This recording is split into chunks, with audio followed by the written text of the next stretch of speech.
नमस्कार मित्रांनो, आज आपण आलो आहोत Chhatrapati Sambhaji garden JM road या ठिकाणी. सो आज आपण एक क्विज खेळणार आहोत इथल्या पुणेरी लोकांसोबत आणि त्यांच्याकडून जाणून घेणार आहेत प्रतिक्रिया. उद्याचा कोणता दिवस आहे? उद्याचा दिवस आहे 8 मार्च, जागतिक महिला दिवस. सो या दिवसाच्या संदर्भामध्ये इथल्या पुणेकरांच्या मनामध्ये काय भावना आहेत आपण त्यांच्याशी चर्चा करणार आहोत. त्यांना काही प्रश्न विचारणार आहोत आणि त्या प्रश्नांची उत्तर आपण त्यांच्याकडून घेणार आहोत. आणि जर 3 प्रश्नांची उत्तरं सलग बरोबर दिली तर त्यांना आपण एक पुस्तक देणार आहोत. संविधानाच्या संदर्भामध्ये असणारं पुस्तक आपण त्यांना गिफ्ट करणार आहोत. चला तर मग आपण इथल्या पुणेकरांसोबत खेळूयात क्विज कॉम्पिटिशन. चला तर मग आज आपण फिरत आलेलो आहे JM रोडच्या या रस्त्यावरती आणि या ठिकाणी काही स्टुडंट्स बसलेले आहेत. आपण त्यांना विचारूयात, त्यांची प्रतिक्रिया जाणून घेऊयात, आपण त्यांच्याशी क्विज खेळूयात. सर, सगळ्यात पहिला प्रश्न माझा हा आहे, मराठी हिंदी ओके. सो आपके लिए मेरा पहला सवाल ये है कि कल 8 मार्च को कौन सा दिन है? International women's day. International women's day है और पहले सवाल का आंसर जो है उन्होंने एग्जैक्टली राइट दिया है. सो मेरा अगला क्वेश्चन मैम के लिए रहेगा कि 8 मार्च को इंटरनेशनल वुमेंस डे क्यों मनाया जाता है? उसके पीछे का क्या हिस्ट्री है, मतलब क्या आपको पता है क्या उसके बारे में?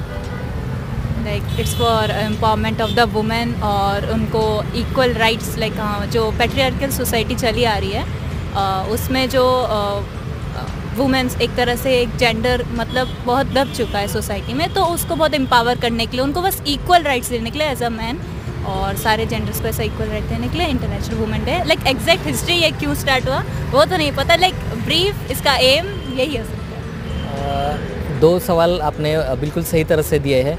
मेरा तीसरा सवाल ये है आपके लिए कि आपको क्लारा जेटकिन के बारे में पता है क्या?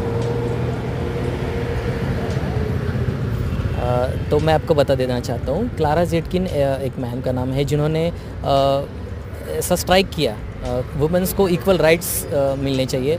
सो इसके लिए वुमेन जो फ्रीडम मूवमेंट है, सो पूरे ग्लोबली उसको एक्सेप्टेंस मिला उस साल में.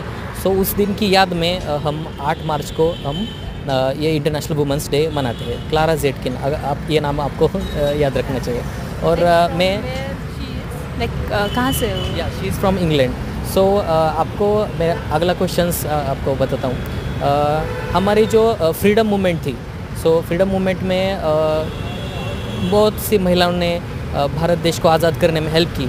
सो आपको उन महिलाओं के नाम पता है क्या? कोई भी 2 महिलाओं के नाम हम बता सकते हैं जिन्होंने हमारे इंडियन फ्रीडम मूवमेंट में पार्टिसिपेट किया. नहीं, लाइक अभी तो याद नहीं आ रहे हैं. 2 क्वेश्चंस का इन्होंने बिल्कुल सही तरह से आंसर किया है. सो हम धन्यवाद करना चाहते हैं. नमस्कार मित्रांनो, आज आपण आलो आहोत JM रोड या ठिकाणी. तर जंगली महाराज रस्त्यावरती आपण काही लोकांना विचारणार आहोत की उद्याचा दिवस काय आहे, त्याची माहिती काय आहे. त्या संदर्भामध्ये इथं बसलेले आहेत लोक, आपण त्यांना विचारूयात. नमस्ते मॅडम, उद्या कोणता दिवस आहे? उद्या महिला दिननिमित्त आपण साजरा केला जातो 8 मार्च. 8 मार्च महिला दिवस आहे उद्या. हे पहिलं उत्तर अगदी बरोबर आहे. आपण यांच्यासोबत क्विज खेळणार आहोत. 3 प्रश्नांची उत्तर यांनी बरोबर दिली तर आपण त्यांना एक आकर्षक पुस्तक गिफ्ट करणार आहोत. सो माझा दुसरा प्रश्न यांच्यासाठी हा असणार आहे की महिला दिवस हा 8 मार्चलाच का साजरा केला जातो? कारण ह्याच्यामागे एक हिस्ट्री आहे. लाईक एखादे मला नाही. सर तुम्ही सांगा, तुम्हाला काय माहिती आहे का? 8 मार्च ब्लाइंड. सो आजच्या दिवशीचा जो इतिहास आहे तो अगदी तुम्हाला थोडक्यात माहिती असला तरी तुम्ही सांगू शकता. लाईक हे एक महिलांना समान हक्क देण्यासाठी आणि तसा समान दर्जा मिळवण्यासाठी हा महिला दिन हा साजरा केला जातो.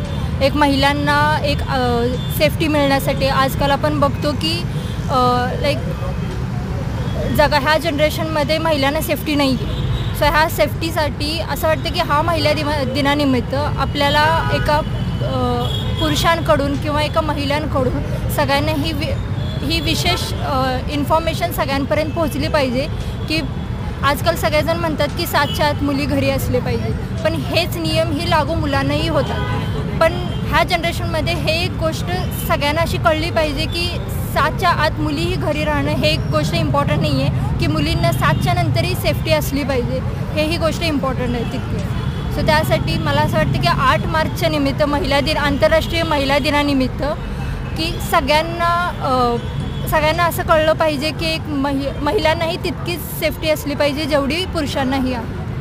अगदी बरोबर. म्हणजे ज्या पद्धतीनं पुरुषांना स्वातंत्र्य आहे, म्हणजे 7 नंतर पुरुष घराबाहेर पडू शकतात, तसं महिलांवरती ते बंधन आहे. 7च्या आत महिलांनी घरी असलं पाहिजे असं त्यांचं जे काही पारंपरिक दृष्टिकोन चालत आलेला आहे, तर त्याला फाटा देऊन एक मुक्त सोसायटी कशी असली पाहिजे जिथं स्त्री आणि पुरुष समान असतील. सो हा मुद्दा खूप चांगला आहे. आणि या ठिकाणी मी या क्विज कॉम्पिटिशनचा तिसरा आणि सगळ्यात महत्त्वाचा प्रश्न तुम्हाला विचारतो की कोणता देश आहे की ज्या देशाने सगळ्यात पहिले महिलांना मतदानाचा अधिकार दिला? मला असं वाटतं की भारत हा देश आहे जो मतदानाचा अधिकार दिला आहे समान हक्कानी. लाईक 21व्या वर्षानंतर वुमन आणि मेन यांना समान हक्क दिला आहे मतदानासाठी. बरोबर आहे. कारण 21व्या वर्षी आहे, पण 18व्या वर्षी आपण मतदानाचा अधिकार बजावतो. सो बेसिकली बाहेर अमेरिकेसारखा देश असेल तर त्या देशांमध्ये सगळ्यात पहिले कृष्णवर्णीय ज्या महिला आहेत त्यांना मतदानाचा अधिकार उशिराने मिळालेला आहे. परंतु सरसकट सगळ्याच प्रवर्गातील महिलांना भारत हा जगाच्या पाठीवर एकमेव असा देश आहे की ज्याने सरसकट सगळ्या महिलांना मतदानाचा अधिकार दिलेला आहे. त्यामुळं हे जे अधिकार आहेत महिलांचे, तर या महिलांचे अधिकार महिलांना कळण्यासाठी तसेच महिला दिनाची काय इतिहास आहे तो इतिहास जाणून घेण्यासाठी आपण हा क्विज कॉम्पिटिशन खरं तर आयोजित केलं होतं. तुम्ही दोघांनीही याच्यामध्ये खूप चांगल्या पद्धतीने पार्टिसिपेट केलं आणि तिन्ही प्रश्नांची उत्तरं तुम्ही बरोबर दिली. त्याबद्दल तुम्हाला आम्ही एक छोटंसं गिफ्ट देत आहे. महिलांच्या संदर्भात एक बुक्स आहे आणि भारतीय संविधान जे आहे ते तुम्हाला त्याची छोटी प्रत तुम्हाला या ठिकाणी गिफ्ट करतो.